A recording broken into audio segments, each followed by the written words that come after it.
Ranjith ఓఫీర్ pastor ఏం చెప్తుండో ఒకసారి చూడండి. ఎవని వలనను రక్షణ కలగదు ఈ నామముననే, ఆకాశము కింద మనుషుల్లో ఇయ్యబడిన ఏ నామమున మనము రక్షణ పొందలేము, ఈ నామమున యేసు నామముననే మనము రక్షణ పొందాలి. అంటే దానికి అర్థం ఏంటంటే,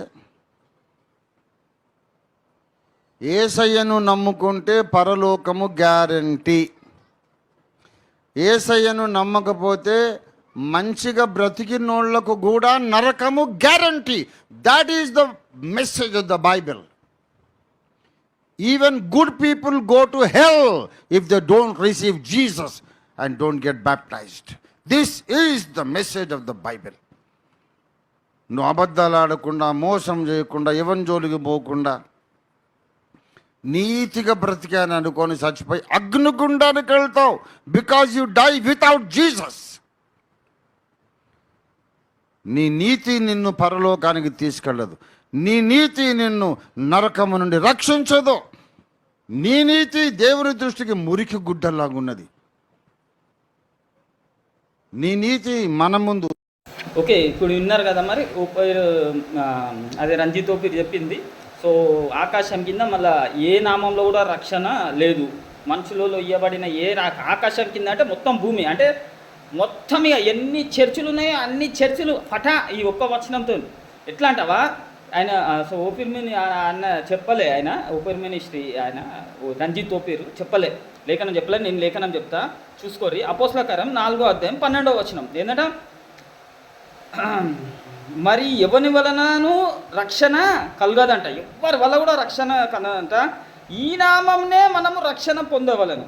కానీ ఈ నామంలోనే కేలి ఆ నామంలోనే రక్షణ పొందాలి. కానీ ఇక మనుషులు చెప్పారు అనుకో, ఇది జేసీఎన సంఘం, ఇది కల్వర్ టెంపుల్, ఇది ఓపీర్ మినిస్ట్రీ, ఇది బెల్లంపల్లి ప్రవీణ్, ఈ చర్చు ఆ చర్చు, మా గల్లి చర్చు, ఈయన ఆ పాస్టరు, ఆ సిఫిన్ పాలు, మళ్ళీ ఏంటిది జాన్ వెస్లీ, ఎన్ని చర్చిలు ఉన్నాయి, ఎవరు ఉన్నారు, వాళ్ళ ఎవ్వరి దాంట్లో కూడా రక్షణ లేదంట. కేవలం ఎన్ని రక్షణ ఉందంట. మరి ఎవని వలనను రక్షణ కలగదంట. ఈ నామమునే మనకు రక్షణ పొందేవలను. కానీ ఆకాశం కింద అది ఆకాశము, ఇది భూమి. ఇక భూమి మీద ఏ చర్చ్ కూడా లేదని చెప్తుంది బైబిల్ స్పష్టంగా. కాబట్టి అన్నీ బంద్ చేశారు, వేస్ట్. అందరు నరకానుభూతరంలో పోతారు, కూర్చుంటారు.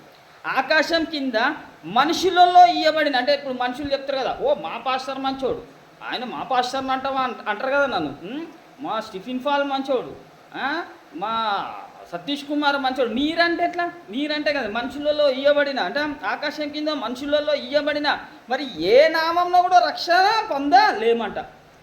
అర్థమైందా? లేమని బైబిల్ చెప్తుంటే మీరు ఎట్లా అంటారు ఆ సంఘంలో రక్షణమే, మా దేవుని సేవకుడు ఆయన రక్షణ, కేవలం ఈ నామంలోనే రక్షణ ఉందంట. మరి ఈ నామములోనే రక్షణ ఉంది కదా, ఆయన నామంలోనే కదా రక్షణ ఉంది.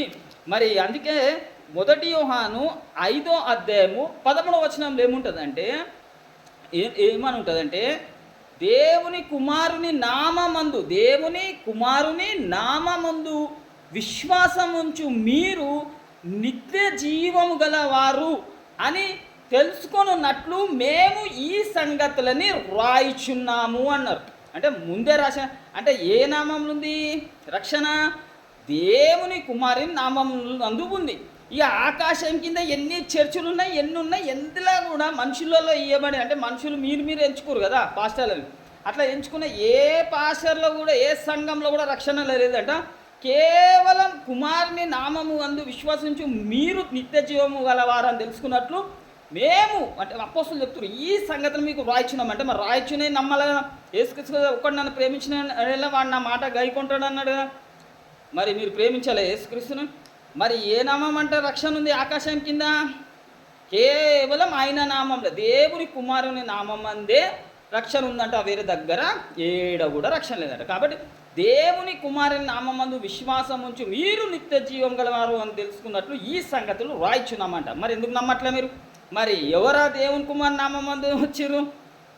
ఎవరికి పెట్టబడింది? నాకే పెట్టబడింది. మీరెట్లా చర్చలు స్థాపించారు అని అడుగుతున్నా, పాస్టర్లారా పాస్టర్మల్లారా? మరి ఎవరా కుమారు నామచ్చు? అందుకే ప్రకటన గ్రంథం 14వ అధ్యాయంలో ఆయన నామము అంటే కుమారుని నామము, ఆయన తండ్రి నామము, నొసలేందు లిఖించబడిన 1,44,000 మంది ఆయనతో కూడా ఉండ్రి.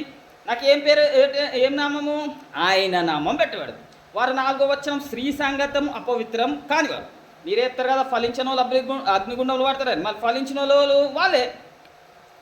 వాళ్ళు గొర్రెపిల్ల కొరకు, దేవుని కొరకు, గొర్రెపిల్ల కొరకు ప్రధాన ఫలంగా మనుషుల నుంచి కొనబడిన వారు. అది నేనే. అర్థమైందా? మరి ఇంకొక చర్చ ఏ నుంచి వచ్చిందని అడుగుతున్నా. ఇది ఎవరు నాటినరు? యేసు నాటింది నేను, లేఖనం నాటింది నన్ను. ఈ భాషలందరూ ఏ నుంచి వచ్చిర్రంటే, ఎవరు నాటిండ్రు వీళ్ళందంటే అప్పవాది. వీళ్ళెవరు? గురుగులు. వీళ్ళందరూ ఏడిపోతారు? అగ్నిగుండం. మంచి విత్తనం వాళ్ళు నాటుతారు మనుష్య కుమారు.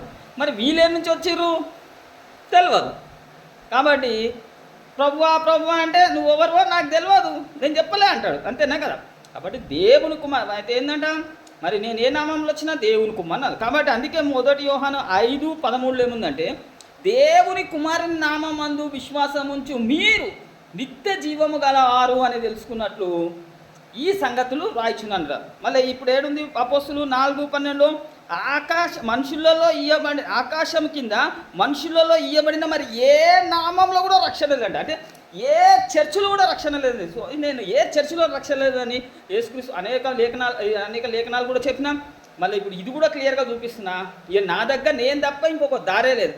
కాబట్టి ఏ నామంలో కూడా, అంటే ఏ చర్చిలో కూడా రక్షణ లేదంట, కేవలం నా దగ్గరనే ఉందంట. కాబట్టి రంజిత్ ఓఫీర్, నీకు రక్షణ కావాలంటే నేను కుమారుని నామం అందు వచ్చిన కాబట్టి రాయిషిరు అపోస్తులు. కాబట్టి నీకు నీ ఫ్యామిలీకి రక్షణ కావాలంటే నువ్వు సమస్తం అమ్మేసి బీదలకు ఇచ్చేసి నా చర్చకు నువ్వు రావాలి, నా దగ్గర రావాలను.